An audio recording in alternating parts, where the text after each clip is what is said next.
Welcome back, people. I'm commonly asked, how do I multitask when it comes to doing multiple moped projects at once? Which I do most of the time. In this video, I'm going to address that.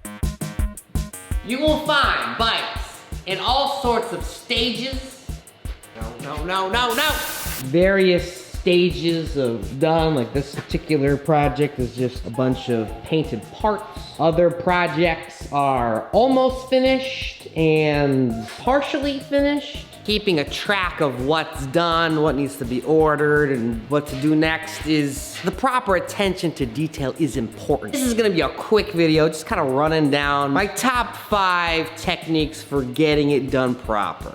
Step 1, write it down. I list everything I need for a project, and I usually have a checkbox. Is it here or ordered? And then is it installed? Have a plan and write it down. That's step 1. Layering the workload, a key element when doing build on a rollout. I'm rolling out the build 2 weeks behind each other. The sprint is an active project. Since I have this other frame, which I don't necessarily have a buyer just yet, I do both at the same time. When I do find a buyer for it, it's already this much further down the line, making things go a little faster, a little smoother when it comes to delivering. Half the battle is getting the tool and having the tool adjusted to what I'm doing and having the parts like I really can save, I don't know, 25% of my build time by doing things. That's another reason why I do this. Now I'll end up putting on the center stands on these bikes before they come off this rack so that they could sort of like prop up themselves. But let me show you what else has been going on. This is like a basketball player's bike. Minimalistic, not a lot of like details going on. I like the clean controls. If I'm doing a simple control set that doesn't include turn signals, I'll do the same controls that we have on our moto bike. And that bike is sold and getting picked up on Thursday. It's gone already. I forgot to record that too. I had another bike, other Blue Flexer here in a box getting picked up, and it's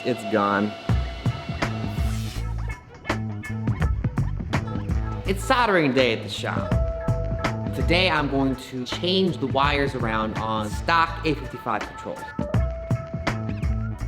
These really nice A55 controls go on a lot of our bikes, especially if they're gonna have turn signals. The wiring harness needs to be modified. Conveniently, this particular wiring harness doesn't come with switches, but just has these little tips. I'm gonna solder these into the A55 switches. Colors don't match though, so I had to figure out what goes where. This is somewhat of a tedious task, but unfortunately, this is the best solution at this time.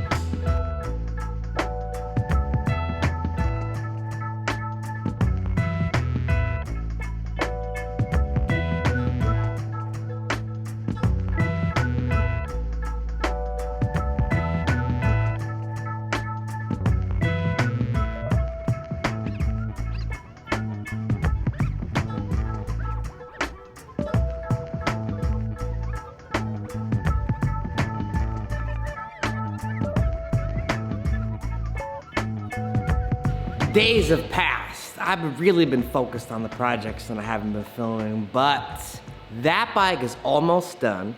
The tail light is that Custo tail light that I did in a previous video. Chopped fender. Got a little fender, but it's neat. The seafoam green color, silver fenders and chrome accents, similar to a Tomos Classic.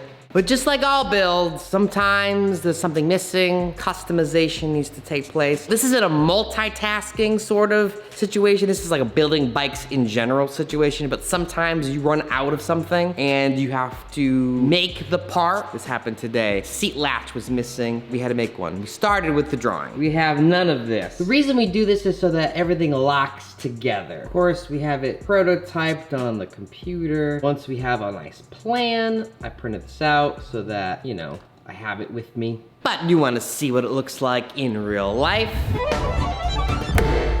Boom, right into place, and the release is here. It pops right up. Little flap there, handle, and then there's a little spring holder that goes under there.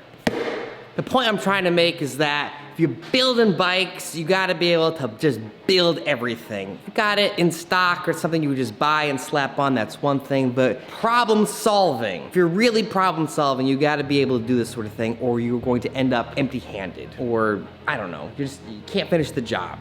We're moving on to the next project. Before I do that, I like to clean up the place, stay on schedule with the shop upkeep. I like to do a big clean. I'm gonna bring in the next project, roll it on the desk, relook at the plan and make sure everything makes sense.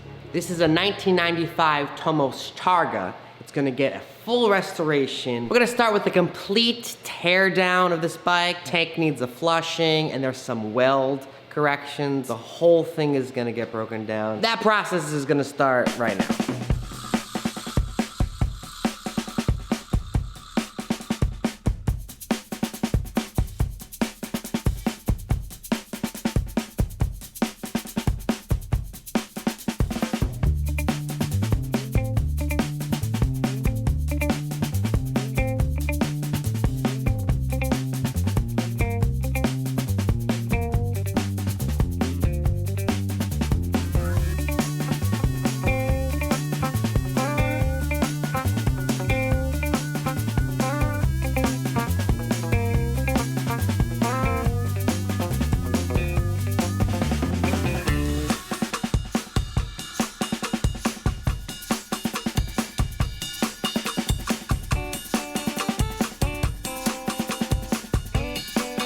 Almost went without a hitch. That triple tree had some mushroom down threads on the top. Those threads are so beat, I'm just gonna have to chop off the triple tree from the frame because I need the frame, I don't need the triple tree. This is the last step and then this frame is ready to be rebirthed.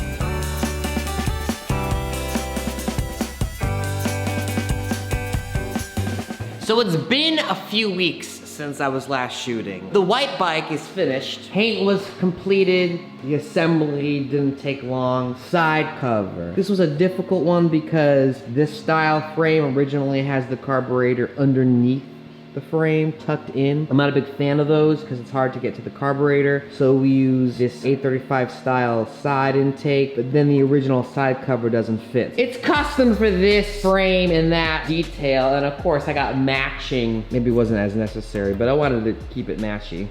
Final product. Was there any other final products? I was working on multiple bikes at once and I forgot which ones I was working on during this video. They're gone. That's the only one left. They've been shipped out. What I got brewing for the next round, a big pile of stuff. Flexor frames, refurbished sprint frame, ready to go to powder coat with all the appropriate giblets. I'm dropping this off tomorrow to the powder coater. Those guys plus the teal frame that I have sitting here for a while will get built next. This is Pete from Second Stroke Mopeds saying, don't forget about mopeds. The videos, they've been delayed. This is the busy season. This is what happens. This is what happens this time of year. Okay, bye.